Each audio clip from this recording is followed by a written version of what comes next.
What's going on, everyone? Welcome to another video on my channel. This is F.O.P. with Matt.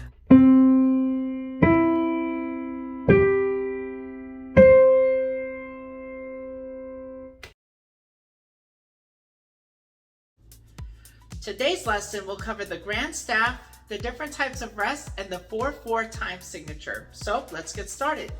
As you recall in our previous lesson, we talked about the bass clef and the treble clef, and we illustrated both of those using notes in the C position.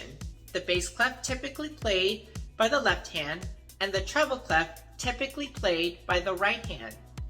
Now when we combine both of those together, it makes up in what is known as the grand staff. This diagram illustrates the grand staff. This symbol on the far left of the grand staff is called a brace. It's what holds the grand staff together. The treble clef is located on the top part of the grand staff, and the bass clef is located on the bottom part of the grand staff. Also taking a look at this diagram, notice the C position notes for the bass clef and the C position notes for the treble clef both together. Now take a look at my position demonstration on the keyboard. For the bass clef, the 5th finger is used for the C, the 4th finger is used for the D, the 3rd finger is used for the E, the 2nd finger is used for the F, and the 1st finger, or the thumb, is used for the G. Now for the treble clef, the 1st finger or the thumb is used for the C, the 2nd finger is used for the D, the 3rd finger is used for the E, the 4th finger is used for the F, and the 5th finger, the pinky, is used for the G.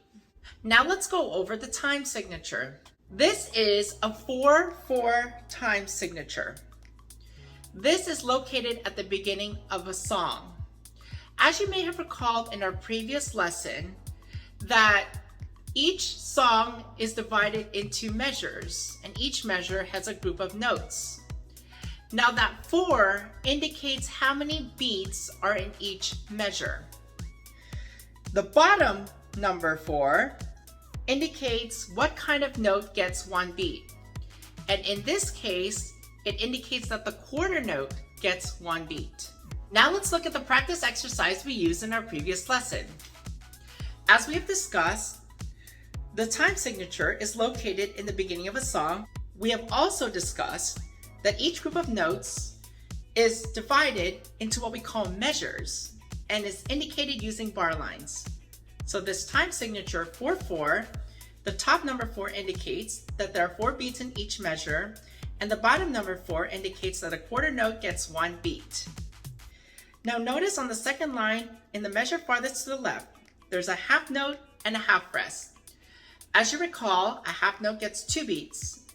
And as we have discussed briefly in our previous lesson, that a half rest gets 2 beats of total silence. So the 2 beats of the half note and the 2 beats of the half rest together make 4 beats. Also notice on the bottom right, the farthest right measure on the second line is a whole note. Now as you recall, the whole note gets 4 beats. And that's why it's a note within itself in its own measure. So as a recap, each measure in this song gets a total of 4 beats. Now let's talk about rest. When you see a rest in a song, it indicates that there is total silence in that particular part. And the type of rest indicates how many beats there will be of total silence. So now let's take a look at the different types of rest. This rest is a quarter rest. It indicates that there is 1 beat of total silence. Just like a quarter note gets 1 beat, the quarter rest gets 1 beat of total silence. This rest right here we briefly touched upon. This is a half rest, which means that there are 2 beats of total silence.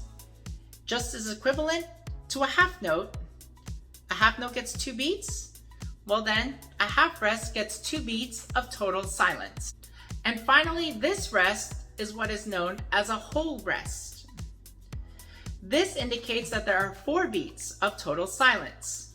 Just as is equivalent to a whole note gets 4 beats, a whole rest gets 4 beats of total silence. Now let's take a look at this practice exercise, which combines both clefs of the grand staff, the 4/4 time signature, and quarter rest, half rest, and whole rest.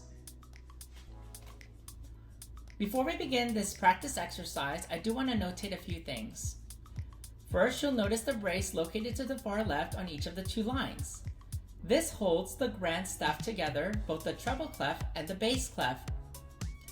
Next, notice the time signature right here, and as we said, it is located at the beginning of the song. This is a 4/4 time signature, and that tells me that there are going to be 4 beats in each measure, and that the quarter note gets 1 beat. Next, notice the different types of rests. The quarter rest, for example, located right here in the first measure, means that there is 1 beat of total silence. The half rest, located on the last measure of the first line, means that there are going to be 2 beats of total silence. And finally, that whole rest, for example, right here on the bass clef of the first measure, means that there are going to be 4 beats of total silence. To not get confused between the half rest and the whole rest, just remember, the half rest sits on top of the line, and the whole rest hangs from the bottom of the line. Also notice that there are whole rests going throughout the bass clef on the first line, and there are whole rests going throughout the treble clef in the second line. That means that your left hand does not play at all on the first line, and that your right hand does not play at all on the second line. Now we are ready to begin the practice exercise. Get your hands ready in the C position like I demonstrated earlier in this video. We are going to play this piece twice, the first time counting along so you can hear the beats, and the second time I'm going to play it plainly without counting. Please play along if you can. 1, 2, 3, 4. 1, 2, 3, 4. 1, 2, 3, 4. 1, 2, 3, 4. 1, 2, 3, 4. 1, 2, 3, 4. 1, 2, 3, 4. 1, 2, 3, 4. Now let's play the practice exercise again, and this time see if you can do it without counting. Please play along if you can.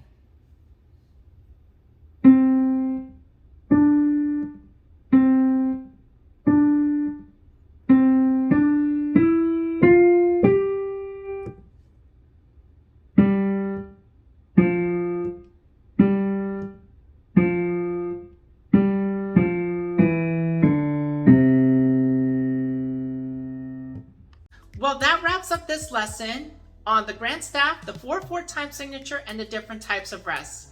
Please remember to like this video, subscribe if you haven't already done so, and please feel free to leave a comment. But for now, I'll see you all on our next lesson.